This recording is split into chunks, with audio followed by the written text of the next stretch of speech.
2.13 corresponde a la unidad 2, que es hablar de integrales de línea.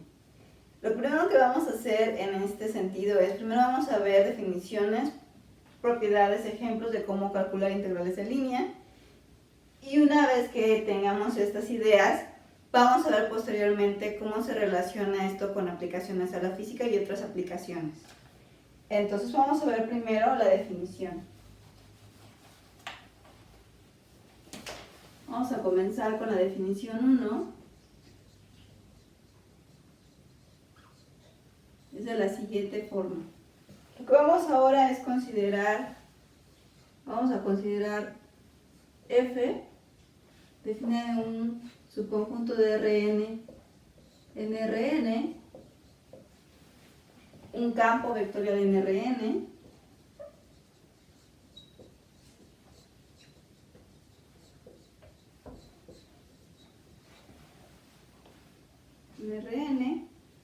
continuo en el conjunto donde está definido, con la notación que hemos estado usando desde la sesión anterior, que es denotar de esta forma a F con cada una de sus componentes, con cada una de sus funciones coordenadas. De Fi, que está definida en su conjunto U de Rn N, donde cada Fi, que está definida en su conjunto U de Rn en R, es la iésima función coordenada, o también llamada función componente de F. Entonces, para cada I entre 1 y n. ¿Sí? Recordemos que eso lo que quiere decir es que se ve de esta forma.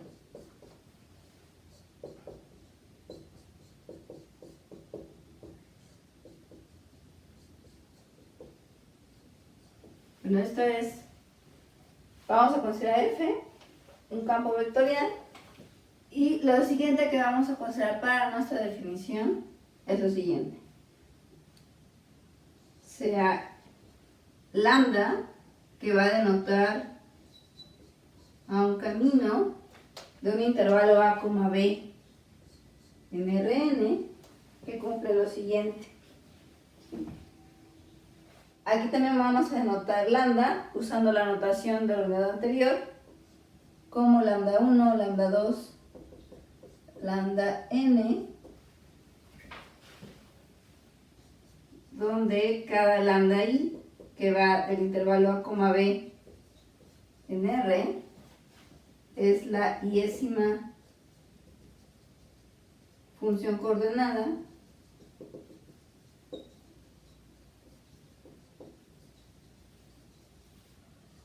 de lambda, y que cumple lo siguiente. Tenemos que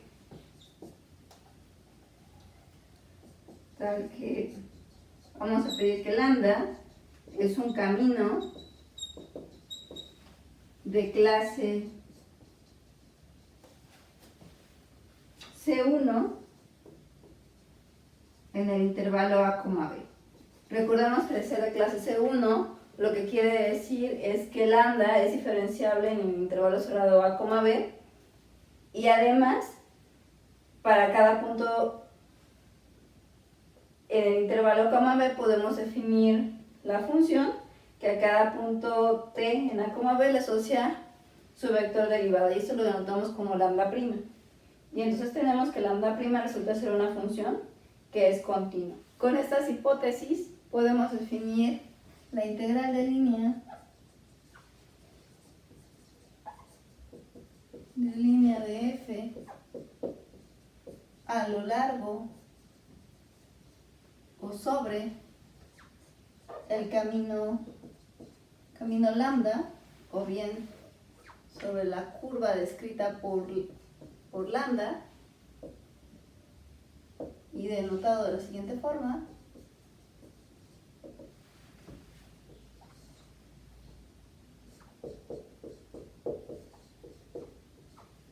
Son notaciones que se suelen usar, o también esta, para hacer hincapié en la manera en la que se va a definir.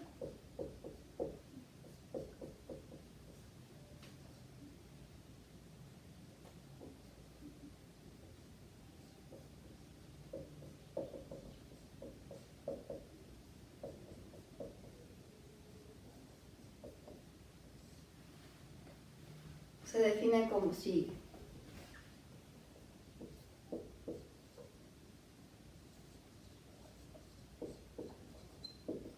La integral que vamos a usar esta notación de lambda. Y entonces está como sigue. La integral de línea del campo F a lo largo de la curva descrita por el camino lambda se define de la siguiente forma.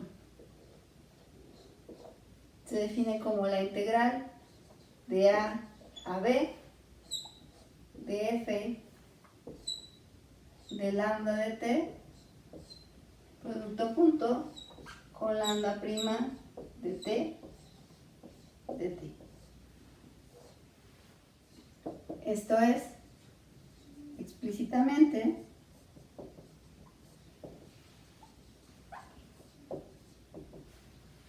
la integral de línea del campo F a lo largo de la curva escrita por lambda está dada por la integral de A a B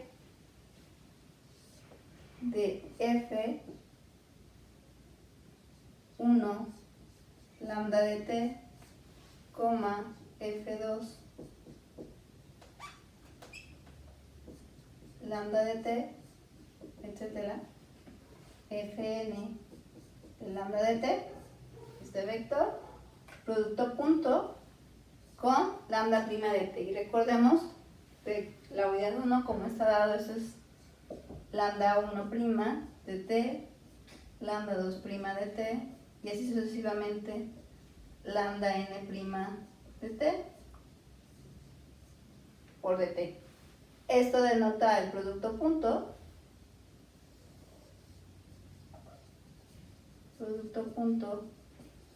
canónico en Rn.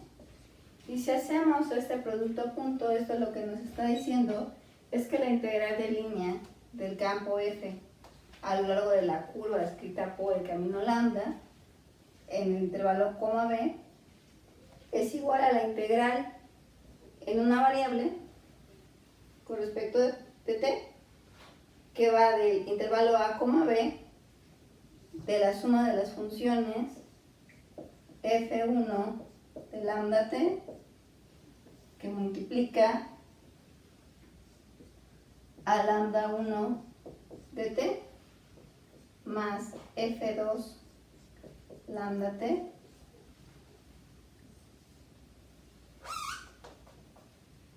por lambda 2 prima de t, y así sucesivamente, vas a llegar a fn de lambda de t de t. Entonces así tenemos definida la integral de línea. Veamos algunas observaciones respecto a eso. Una observación que podemos notar es la siguiente. Para calcular la integral de línea,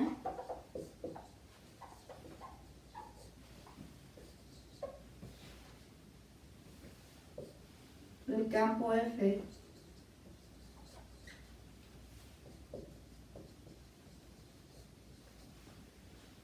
del campo F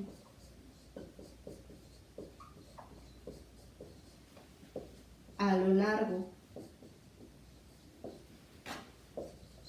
del camino lambda,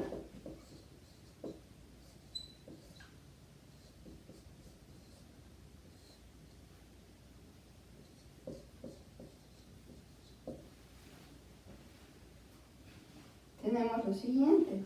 Evaluamos la función f en los puntos imágenes del camino lambda, ¿sí? Esto es,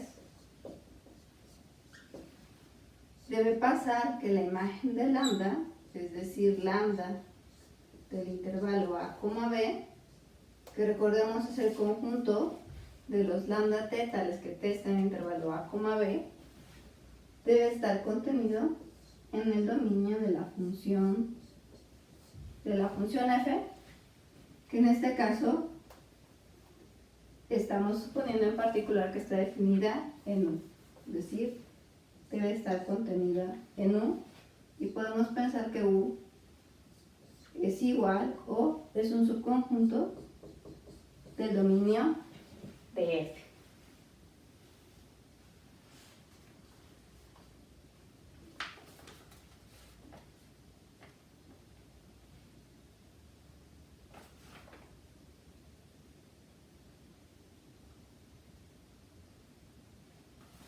Además,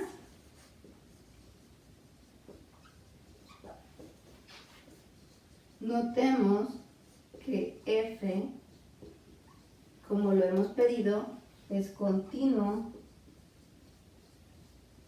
en U, y en particular sabemos, además, que el camino lambda es de clase C1 en A, B. Con eso notamos lo siguiente. Lambda está tomando valores en un intervalo A, B. Entonces nos podemos fijar en su imagen, que es lambda de A, B, que sabemos, esto lo podemos pensar como un subconjunto. Recordemos que lambda de A, B es el conjunto que se define como el conjunto de los lambda t tales que t está en A, B, y esto es un subconjunto de Rn, ya que cada lambda t resulta ser un vector en Rn.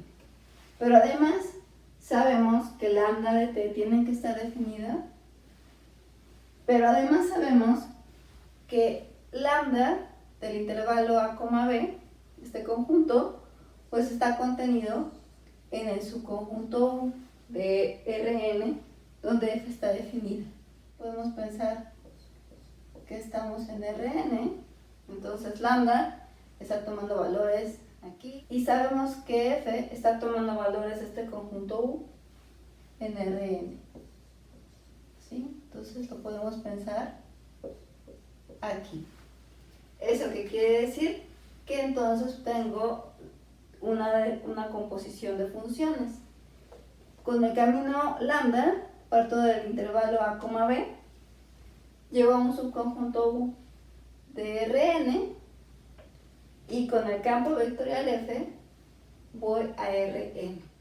Entonces tenemos definido la composición de lambda seguido de F, que escribimos así. Esto es F compuesta con lambda, que resulta ser una función que va de A, B en Rn. Y recordemos cómo está dado el dominio de esta función. Son los elementos t que están en el dominio de lambda, tales que su imagen está definida en el conjunto U, donde esta función f está definida. Esto es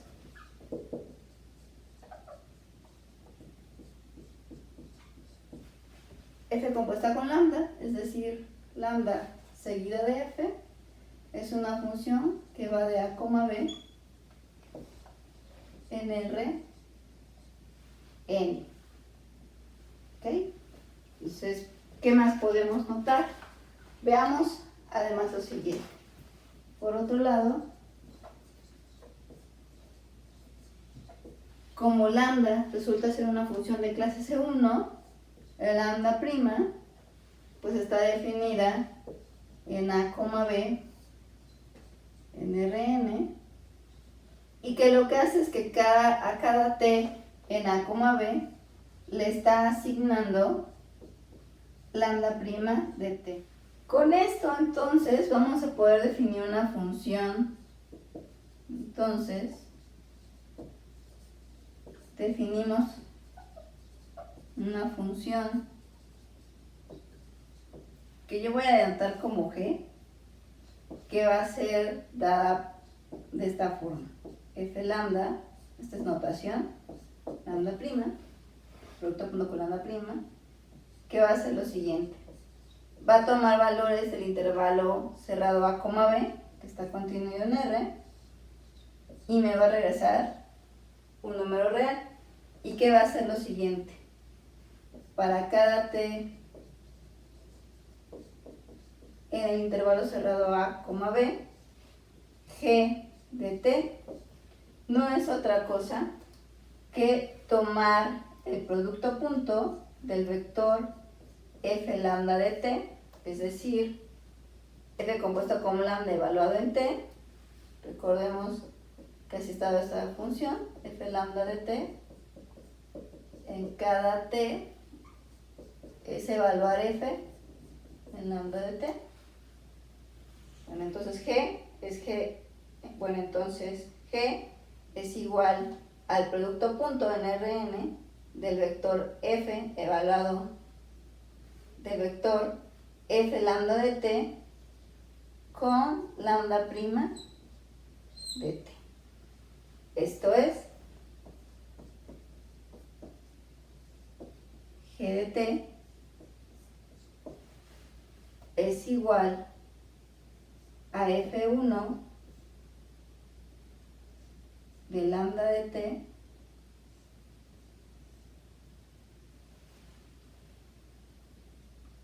con lambda 1' de t más f2 lambda de t, que multiplica a lambda 2 de t prima, así sucesivamente, fn lambda de t, que multiplica a lambda prima n de t. ¿Qué podemos notar de esta función g? Esta función g, por la forma en la que está definida, pues resulta ser una función continua en el intervalo cerrado a, b. Por lo tanto, es integrable en el intervalo cerrado a, b. Es decir, entonces, esto es la función g que acabamos de definir, g que va al intervalo cerrado a, b de R en R, dada por g de t igual a f lambda de t, lambda prima de t, como lo mencionamos antes. Es una función continua en a, b, y por lo tanto es integrable con respecto a Riemann, es decir, es Riemann integrable en a, b.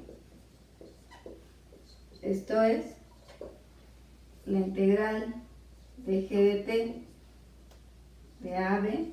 Eso es lo que hemos visto, que es la integral de línea de f de lambda, ¿sí? Está bien definida.